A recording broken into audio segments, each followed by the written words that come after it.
Umaakyat si Guild Tesoro sa isang tore kung saan ginamit nito ang baston upang bumuhos ang napakaraming ginto sa lugar. Dahil isa pala itong opening ng kanyang entertainment show dahil siya ang pinakasikat na entertainer sa buong mundo. Saka tumugtog ang bumubuo ng Tesoro Band upang magbigay aliw sa napakaraming mga tao. Habang si Guild Tesoro na may-ari ng Grand Tesoro Ship ay nag-e-enjoy lang sa pagpe-perform. Namangha ang ating mga bida nang makita ang pinakasikat na barko na tinatawag ding Entertainment City, kaya nagpa siya ang grupo na magtungo sa lugar. Nang pumasok sila sa tunnel ay umuulan ng ginto sa loob na ikinatuwa ng mga pirata, at gumamit sila ng coup de burst kaya mabilis na nakarating sa napakagandang lugar, kung saan lahat ng ito ay naging posible dahil kay Guild Tesoro, at dumating din ang Long Pirates na nais silang piratahin kaya inatake ng kanan ng Straw Hat Ship. Subalit natutuwa pa ang mga tao sa nakikitang naglalaban ng mga pirata, kaya nilagyan sila ng spotlight ni Tesoro at saka umatake ang swordsman ng kalaban ngunit sinalag ni Zoro. Tapos minasiwas nito ang malaking espada ngunit tinapos siya ni Zoro ng 3-sword style. Inaatake naman si Sanji ng isang macho man habang may dala pa siyang pagkain, subalit nawasak ng cook ang knuckles nito at nasipa sa mukha. Ang iba pang mga kalaban ay kinuha ni Robin ng malalaking mga kamay sa kanya binalibag, at si Nami ay kinoryente ang mga pototoy nila. Inatake ng unggoy si Brook ngunit naglaho ito, at pagbalik ng espada ay nahiwa na pala ang mga pangit. Saka umatake si Frankie ng radical beam sa mga ito. Nakasakay naman si Usopp kay Chopper habang nakikipaglaban sila ngunit tumama ang mukha kaya nahulog sa reindeer. Samantala si Luffy ay kumapit sa poste at umikot kaya pinagbabaril siya ng machine gun ng pirate captain na sobrang haba ng pangalan ngunit pinabalik lang sa kanya ang mga bala, saka sinuntok ang pangit ng jet pistol. Dahil dito ay nanalo na ang Straw Hat sa laban, kaya kinontrol ni Tesoro ang ginto at hinuli ang mga talunan at ginawang ginto. Saka nagpasabog ng golden fountain sa buong paligid ng Grand Tesoro. Nagtungo sa kanila ang isang babaeng sexy na ikinatuwa ng manyak na cook. Nagpakilala itong si Bakura na inanyayahan silang magtungo sa VIP room dahil mga sikat daw sila. Kaya dumating ang Turtle Royce na pinapaandar ng mga pagong, at pagsakay ay nagustuhan ng mga bida ang komportable nitong upuan. Sa kanilang biyahe ay nakita ng mga pirata ang napakagandang paligid, at sa itaas ay makikita ang 10 kilometers na haba ng Grand Tesoro kaya parang isa talaga itong bansa at kinikilala din daw sila ng world government. Tapos may dalawang giant pagumpa silang bantay upang hindi sila atakihin ng mga Sea King. Pagpasok sa lugar ng mayayaman ay mapapansin ang tila perpektong lugar dahil dito naninirahan ang pinuno ng Grand Tesoro na si Guild Tesoro. Naisip nila Usopp na kumuha ng kahit maliit na ginto, ngunit sinabi ni Bakura na napakaraming surveillance camera sa paligid. Pagdating ng mga bida ay nagbihis sila ng pang big time na mga outfit, at natuwa ang bida dahil sa ganda ng Grand Tesoro 8-star hotel na meron din casino. Nagmakaawa sa kanila ang mga bata na bumili ng tinda nilang bulaklak ngunit pinalayas lang ni Bakura ang mga ito.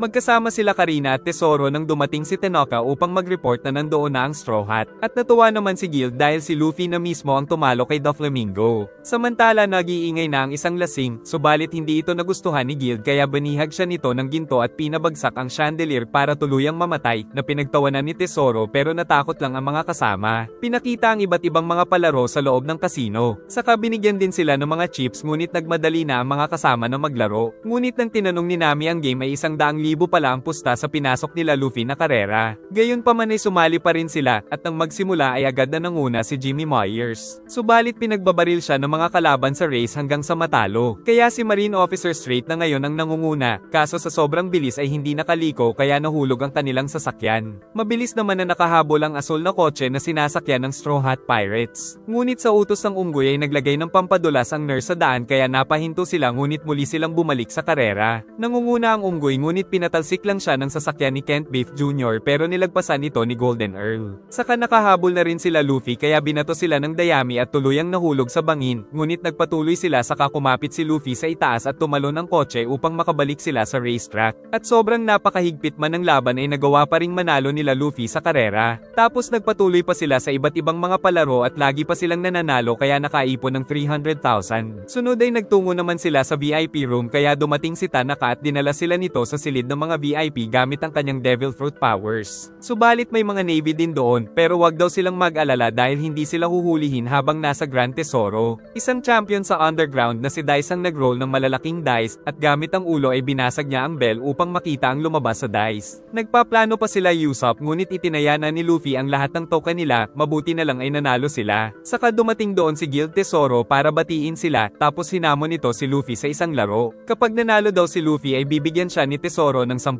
beses ng panalo nito pero kapag natalo siya ay magbabayad din siya ng 10 beses. Dahil matapang ay nagpatipato na naman naman si Luffy, saka hinawakan siya ni Bakura, at nang mag-roll muli ng dice ay natalo na si Luffy. Saka inamin ng babae na siya ay user ng Lucky Lucky Fruit, kaya nang hawakan niya si Luffy ay nawala ang swerte nito kaya sumakit din ang tiyan at nadulas pa sa balat ng saging. Nagalit ang mga pirata dahil mandurugo pala ang mga ito, ngunit sagot nilang ang mga naloloko ang talo sa lugar na ito. Ayaw daw magbayad ni Nami, giit ni Tesoro na kailangan nila itong pagtrabahuhan katulad ng mga empleyado doon dahil nalubog sa utang. Papalag na lang daw sila Zoro, pero mabilis lang naloko ang Cook kaya natanggal ang swerte nito at siya naman ang plakda dahil sa kamanyakan. Tapos pinaglaruan lang sila ni Tanaka, sinuntok naman ni Frankie si Dice subalit natutuwa pa pala ito pag nasasaktan. Si Zoro ay pinuntirya si Guild, subalit ginamit lang nito ang ginto upang mabalot ang katawan ni Zoro. At dahil puro ginto ang buong paligid ay tila isang Diyos dito si Guild Tesoro na tinadyakan lang si Zoro. Lalaban pa sana si Nami pero tinutukan siya ni Karina ng patalim. Saka nagbanta si Tesoro na magsasagawa siya ng execution para kay Zoro kung hindi sila makakapagbayad ng utang. Paglabas ay gutom na si Luffy, pati si Chopper ay kumakalam na rin ang tiyan. Binangga naman ni Karina si Nami subalit parehong nakuha ang mga wallet nila dahil dati pala silang magkaibigan ng mga snatcher. Pero nagugutom na talaga si Luffy kaya pinakain muna nila. Nakipagsabuatan sa kanila si Karina upang makuha ang kayamanan ni Tesoro. Duda naman ng mga kasama ngunit nagtiwala pa rin si Nami sa dati niyang kaibigan. Ngunit hindi sila magkasundo sa porsyentuhan. Nang matapan ng mga pagkain ay sasapukin sana ng tauhan ni Tesoro ang mga bata pero pinigilan ito ng isang matanda. Kaya siya naman ang kinawawa ng mga ito. Nagalit ang bida dahil hindi sila lumaban pero walang lakas ng loob ang mga ito. Nagtungo si Spandam kay Tesoro upang kunin ang tides nito sa Celestial Dragons, na maayos namang ibinigay ni Tanaka sa kanya. Saka pinag-utos ni Tesoro kay Tanaka na mag-request ng 10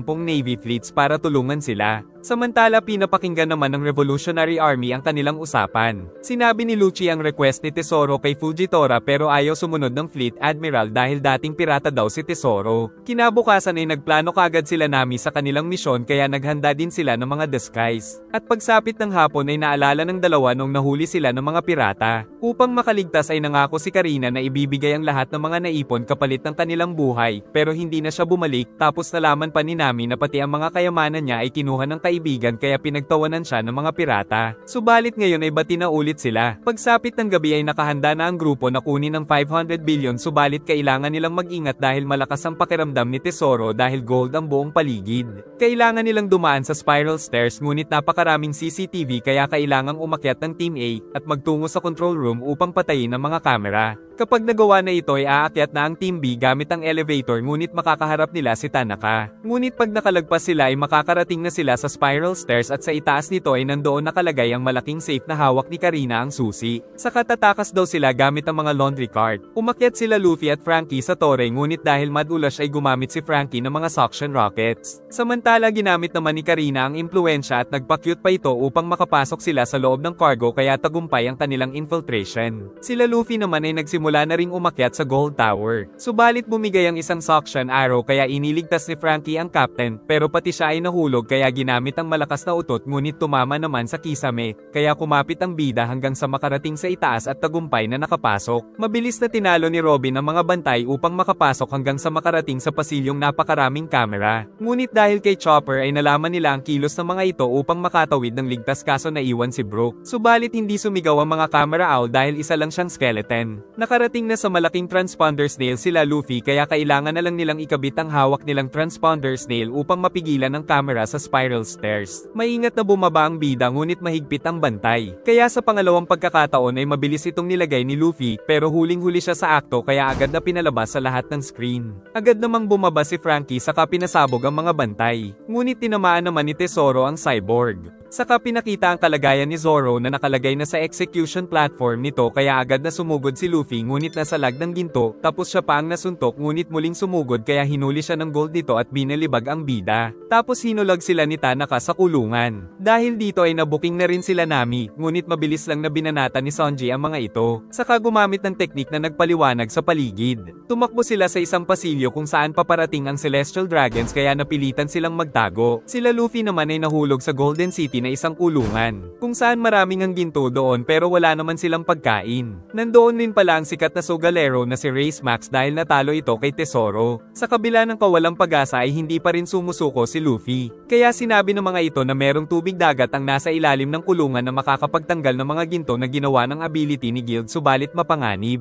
Kaso tumalon pa rin si Luffy upang kalabanin ng mga Golden Bat. Samantala si Zoro ay buo pa rin ng tiwala sa mga kaibigan sa kabila ng pangungutya ni Guild Tesoro. Nagpanggap naman ng mga Celestial Dragon sila Usopp upang hindi sila hulihin ng mga bantay. Samantala kinakalaban pa rin nila Luffy ang mga Golden Bat. At sa ilalim ay may nakaharang na malaking fan na gawa sa Sea Prism Stone ngunit sumugod pa rin si Luffy na nagpaikot-ikot at tumama sa pader. Sa kabila nito ay nagpatuloy pa rin siya, ngunit kinuha na ni Frankie dahil ikakasawi niya na ito. Ngunit na-inspire ang mga kasama nila, kaya matapang na tumalon si Max ngunit napinsala din siya, pero pinilit pa rin niyang pigilan ito kaya tumalon na rin ang ibang kasamahan upang tumulong hanggang sa mapatigil ito. Kaya nakarating na sila sa sinasabing lugar. Sila Nami ay nakarating na rin sa taguan ng kayamanan. At ginamit ni Karina ang susi upang buksan ito pero niloko lang pala sila ni Karina dahil kanina pa pala sila pinapanood sa camera. Sunod ay sila Luffy naman ang pinapanood nila kung saan sinuntok ng bida ang pipe ng tubig dagat upang matanggal ang mga ginto mula kay Tesoro, kaso nagsarado ang mga pinto upang malunod sila doon. Dahil para kay Tesoro ay isa lang itong malaking entertainment show. Napasugod sa inis si Sanji ngunit lahat sila ay nahuli na ng gold ni Guild. Saka inihanda ng tapusin ng swordsman gamit ang dalawang axe tapos nagpa-shower muna siya ng ginto sa buong paligid.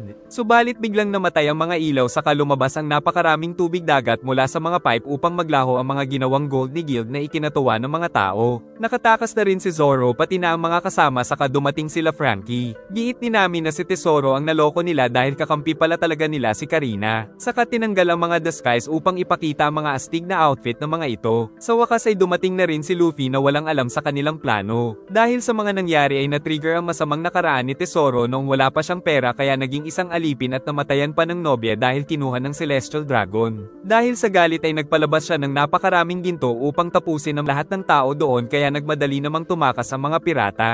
Sa kabila nito ay nakaligtas pa rin ang Straw Hat Pirates. Saka nakagawa ng malaking katawan si Tesoro upang tapusin sila ngunit nag-gear second na rin ang bida, saka nag-gear third at nagsuntukan ng malalaking kamao kaso natalo nito si Luffy sa lakas. Si Zoro naman ay nakaharap ang masokistang si Dice kaya nang tamaan ni Zoro ang noo nito ay natuwa pa siya. Dumating na din sila Tanaka at Bakura. Samantala nahuli pala ni Spandam ng Sea Prism Stone si Luffy pero hindi na siya nakikilala ng bida, subalit iniligtas naman ang bida ng isang bata. At dumating din ang mga mamamayan upang lumaban. Kaya nakatakas ang bida at nasapok sa mukha si Spandam. Patuloy ang labanan nila Dice at Zoro. Saka tumalo ng binata at gumamit ng matinding teknik at sinundan pa ito ng Caliber Phoenix Cannon na nagpatalsik sa kalaban. Hinawakan ni Tesoro ang mga espada ng swordsman kaya tinamaan ito ni Dice tapos kinuha ang dalawang espada niya. Samantala binabaliw ni Tanaka sila Sanji at Robin at pinagbabaril din sila saka hindi ito mahuli ni Sanji. Hinawakan ni Bakura ang mga tauhan para tanggalan sila ng swerte dahil dito ay nahulog sa kanila ang isang tore. Umatake si Usopp ngunit ang tauhan nito ang tinamaan dahil sa swerte. Dahil ang kanyang Devil Fruit ay nangunguha din pala ng swerte ng ibang tao kaya hindi na daw niya kailangan ng espada dahil isang coin lang daw ang kailangan niya na naapakan ng isang lalaki at nagsunod-sunod na ang mga kamalasan nila hanggang sa may Huggies Skillet Chopper ang malakas na pampasabog. Saka nagsunod-sunod pa ang mga kamalasan nila dahil sa sobrang swerte ni Bakura. Dahil dito ay tumakas na lang si Usopp. Tumalo naman si Luffy at sinuntok ang mukha ni Tesoro ngunit nang suntukin siya nito ay bumaon siya sa lupa. Pero muli siyang bumangon at pinalaki ang mga kamay saka sinuntok ito ng Grizzly Magnum. At muling sumugod ang bida subalit nandoon na pala ang Navy na pinaputukan ng mga cannon si Tesoro. Dahil dito ay natatakot na rin ang mga Celestial Dragon na nandoon ngunit mahigpit ang utos ni Lucci na magpatuloy sa pag-atake. Nang dumating si Sabo upang pigilan ito dahil maraming sibilyan ang madadamay. Samantala umatake din si Tesoro sa mga barko ng Navy saka naglaban na sila Lucci at Sabo. Tapos sumugod ang bida at sinuntok ito ng Red Hawk pero bumawi ito ng suntok na sumabog ng napakalakas kaya labis na napinsala si Luffy. At tatapakan na ni Tesoro si Karina ngunit iniligtas naman siya ni Nami dahil napagtanto nitong noon ay ginawang decoy ni Karina ang sarili upang makatakas si Nami.